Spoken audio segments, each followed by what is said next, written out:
नमस्कार दोस्तों, मैं मंजू। मैं फिर लेकर आई हूँ कोटा की काली रात रहस्यमयी चीखें का दूसरा एपिसोड।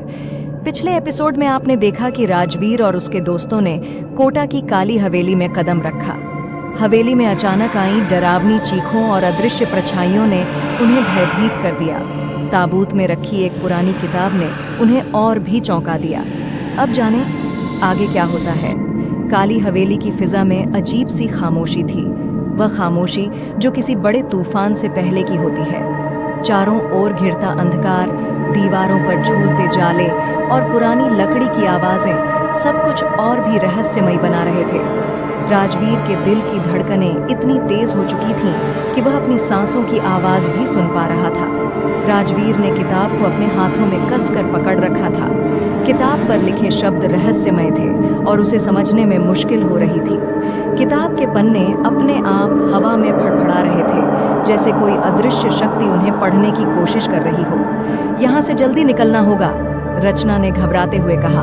उसकी आवाज कांप रही थी। नीरज ने भी उसकी बात का समर्थन किया, लेकिन राजवीर की नजर अभी भी उस किताब पर जमी थी। उस पर कुछ ऐसा लिखा था जो उसकी जिज्ञासा को और बढ़ा रहा था।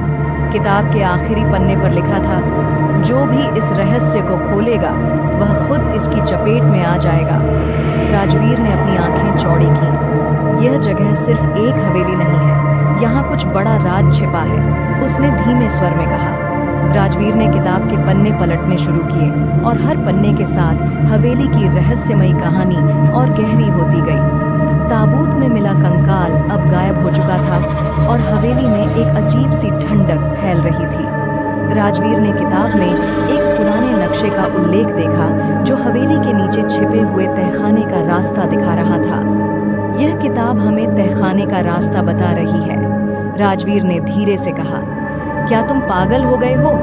हम यहाँ से बाहर निकलने की सोच रहे हैं और तुम तहखाने की बात कर रहे हो, नीरज ने गुस्से में कहा। अगर यहाँ से बाहर निकलने का कोई रास्ता है तो वह इसी तहखाने में मिलेगा, राजवीर ने दृढ़ता से कहा।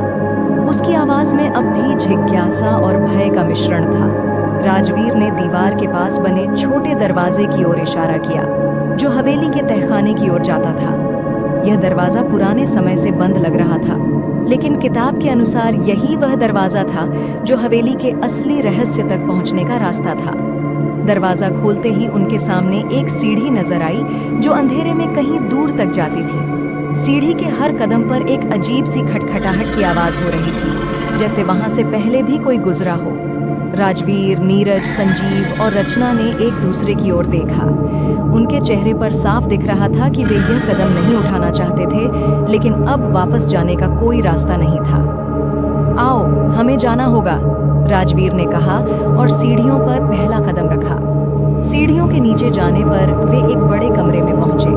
कमरा धूल और जालों से भरा हुआ था और हर जगह पर अजीबोगरीब चिन्ह बने हुए थे। कमरे के बीच में एक पत्थर का गोल मेज रखा था जिसके ऊपर कुछ काले रंग की मोमबत्तियां जल रही थीं। यह जगह किसी प्राचीन तांत्रिक अनुष्ठान का केंद्र लग रही थी। यह जगह सच में भयानक है, रचना ने घबराते हुए कहा। यहाँ कुछ बहुत पुरानी और बुरी शक्तियां काम कर रही हैं, संजीव ने कहा। उसकी आंखों में डर की झलक थी। जैसे ही वे कमरे में आगे बढ़े, अचानक हवाएं तेज हो गईं और दीवारों पर बने चिन्ह चमकने लगे। कमरे का तापमान अचानक गिरने लगा और एक रहस्यमय ऊर्जा वहां महसूस होने लगी। यह क्या हो रहा है? नीरज ने चीखते हुए कहा। तभी अचानक कमरे की एक दीवार पर एक दरार उभरने लगी और उस दरार से एक रहस्यमय रोशनी बाहर निकलने लगी। वह रोशनी इतनी तीव्र थी कि वे सब उसे देखकर चौंक गए। यह कोई सामान्य जगह नहीं है, यह जगह अभिशप्त है, रचना ने कांपते हुए कहा। राजवीर ने किताब को फिर से देखा और किताब के अंतिम पन्ने पर एक चेतावनी थी, जो भी इस रोशनी को देखेगा वह इसे अपने जीवन का अंत समझे। लेकिन राजवीर की जिज्ञासा ने उसे रोका नहीं। वह दरार के करीब गया और उसमें से निकल रही रोशनी को देखने की कोशिश की। उसकी आंखों के सामने अचानक से कुछ धुंधली छवियां आने लगीं। एक महिला का चेहरा, एक बच्चे की चीख और एक पुराना महल जो शायद इसी हवेली का हिस्सा था। यह क्या है? राजवीर ने खुद से कहा। उसकी आंखें चौड़ी हो चुकी थीं। राजवीर की आंखों के सामने जो दृश्य आए वे और गहराने लगे। उसे महसूस हुआ कि यह कोई सामान्य हवेली नहीं है, बल्कि एक ऐसी जगह है जहां काले जादू के अनुष्ठान होते थे। हवेली के मालिक, जो एक तांत्रिक था, ने यहां अनगिनत निर्दोष लोगों की बलि दी थी। हवेली की बुनियाद में वही बुरी आत्माएं बंद थीं जो अब बाहर निकलने के लिए छटपटा रही थीं। हमें यहां से निकलना होगा अभी, नीरज ने कहा। उसकी आवाज कांप रही थी, लेकिन अब बहुत देर हो चुकी थी। दरवाजे अपने आप बंद हो चुके थे और हवेली के हर कोने से भूतियां परछाइयां उभरने लगी थीं। अब हम कहाँ जाएंगे? रचना ने रोते हुए कहा। तभी अचानक कमरे के एक कोने से एक भयानक आवाज आई।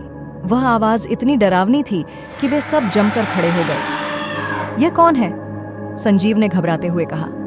अंधेरे से एक परछाई उभरने लगी। वह परछाई इंसानी आकृति की थी, लेकिन उसके चेहरे पर कोई भाव नहीं थे। उसकी आंखें लाल थीं और उसका शरीर किसी धुएं की तरह हिल रहा था। यह वही है, ये वही तांत्रिक है जिसने इस हवेली को अभिशप्त किया था, राजवीर ने कांपते हुए कहा। अब हवेली में चारों ओर अजीब घटनाएं होने लगीं। फर्श पर दरारें उभरने लगीं, दीवारें हिलने लगीं और हवेली के हर कोने से भूतियां आवाजें आने लगीं। हम अब यहाँ से नहीं बच सकते, राजवीर ने धीमे स्वर में कहा। उसकी आंखों में अब सिर्फ डर और निराशा थी। तभी अचानक कमरे की रोशनी बुझ गई और सब कुछ अंधेरे में डूब गया। कुछ ही सेकंड में एक तेज चीख सुनाई दी और जब रोशनी वापस आई तो राजवीर वहां नहीं था। राजवीर कहाँ गया? रचना ने घबराते हुए पूछा, लेकिन कोई जवाब नहीं था। अचानक कमरे में एक रहस्यमयी आवाज गूंजने लगी। अब यह हवेली तुम्हारी है, यहाँ से कोई नहीं बच सकता। क्या राजवीर वापस आएगा? कौन है इस हवेली का असली मालिक? क्या नीरज, रचना और संजीव बच पाएंगे? जानने के लिए देखिए काली हवेली का राज एपिसोड 3।